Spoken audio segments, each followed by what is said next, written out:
कह रहा है कि तीन संख्याएं जो क्या है एपी में है, कोई तीन संख्या है वह समांतर श्रेणी में है, वो संख्या हमें पता नहीं है।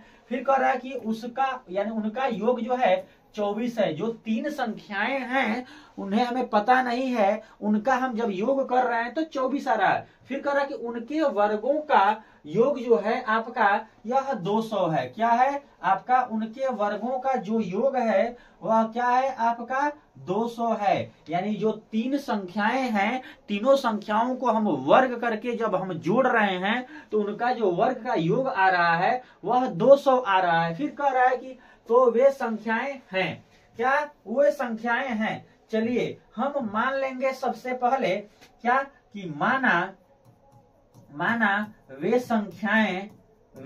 संख्याएं जो हैं आपका क्या है, आपका देखा जाए तो ए क्या है आपका, जो संख्याएं हैं वह a प्लस डी है, ठीक है। और फिर एक a है और एक को मान लेते हैं कि a d है। हम मान लेते हैं कि जो तीन संख्याएं हैं, एक a प्लस डी है, दूसरा a है और तीसरा जो है a माइनस में d है। अब हम प्रश्न के अनुसार चलेंगे, यहां से क्या करेंगे, प्रश्नानुसार हम इसको हल करेंगे। प्रश्नानुसार देखा जाए तो क्या कह रहा है कि उनका योग यानी हम इन तीनों संख्याओं का क्या करेंगे, जोड़ेंगे। यानी a प्लस डी प्लस में a plus a minus D बराबर कितना हो रहा है, तो 24 हो रहा है। क्या हो रहा है, 24 हो रहा है। चलिए कोई बात नहीं, जैसे प्रश्न कहा वैसे हमने कर दिया। यहां से हम योग किए हैं तो यह माइनस में है और यह डी प्लस में है। इन सभी ए को क्या करेंगे, जोड़ देंगे। यानी ए को जब जोड़ेंगे तो 3 ए है, एक यहाँ पे एक यहाँ पे एक यहाँ पे, तो हमारा 3a होगा और बराबर कितना दिया हुआ है, 24। यहां से a का मान निकालेंगे तो 24 बटे में क्या हो जाएगा, ये गुणा है तो इधर पक्षांतर करेंगे तो भाग हो जाएगा। यानी इसको हम कटाएंगे तो 3 बटे 24। यहां से देखा जाए जो आपका a का मान आ रहा है वह आपका क्या आ रहा है, 8 आ रहा है। यानी इस श्रेणी का देखा जाए तो प्रथम जो पद है आपका हमने ज्ञात कर लिया a। अब इसका मान हम ले जाकर के क्या करेंगे, समीकरण 1 में रखेंगे, तो अभी 1 नहीं d भी ज्ञात कर लिया जाए। अब देखा जाए फिर कह रहा है कि उनके वर्गों का योग कितना है, 200 है। यानी अब हम द्वितीय शर्त के अनुसार देखें तो उनके वर्गों का जो योग है ना आपका कितना है, 200 है। चलिए उनके वर्गों का योग कीजिए। अब द्वितीय शर्तानुसार क्या है, द्वितीय शर्तानुसार ठीक है। अब द्वितीय शर्त के अनुसार देखें तो उनके वर्गों का योग यानी a प्लस डी का योग क्या करेंगे, a प्लस डी का क्या करेंगे, वर्ग करेंगे। फिर a का क्या करेंगे, वर्ग करेंगे। और फिर a माइनस डी है ना तीसरी संख्या, इसका भी वर्ग करेंगे। और योग जब इनका योग कर रहे हैं तो कितना आ रहा है, 200 आ रहा है। चलिए ये आपका द्वितीय शर्त के अनुसार क्वेश्चन हमने बना दिया। अब इनके वर्ग को हम क्या करेंगे, देखा जाए तो यहाँ पे a प्लस बी का होल स्क्वायर बन रहा है और यहाँ a माइनस बी का होल स्क्वायर। चूंकि देखा जाए आपका a प्लस जो b का होल स्क्वायर होता है वह a स्क्वायर प्लस में b स्क्वायर और प्लस में 2ab होता है।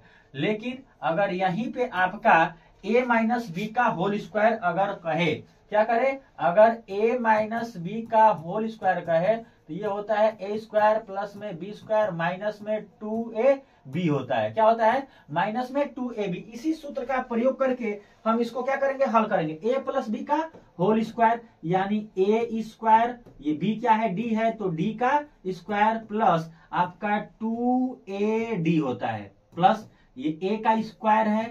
चलिए a का square plus a minus D का स्क्वायर करेंगे तो a का स्क्वायर प्लस में आपका क्या होगा, d का स्क्वायर माइनस 2ad बराबर क्या दिया हुआ है, आपका 200 दिया हुआ है। यहां से हम क्या करेंगे, इसको हम हल करेंगे तो यहाँ पे देखा जाए तो माइनस 2ad और यहाँ पे प्लस में 2ad दिया हुआ है, तो ये आपका प्लस से माइनस कट जाएगा। यहाँ क्या बचा, यहाँ पे a स्क्वायर, यहाँ पे a स्क्वायर, यहाँ पे a स्क्वायर यानी कि 3a स्क्वायर। फिर यहाँ पे d स्क्वायर और यहाँ पे d स्क्वायर यानी कि 2d का स्क्वायर बराबर हमारा क्या बचा, 200। क्या बचा हमारा, 200 बचा।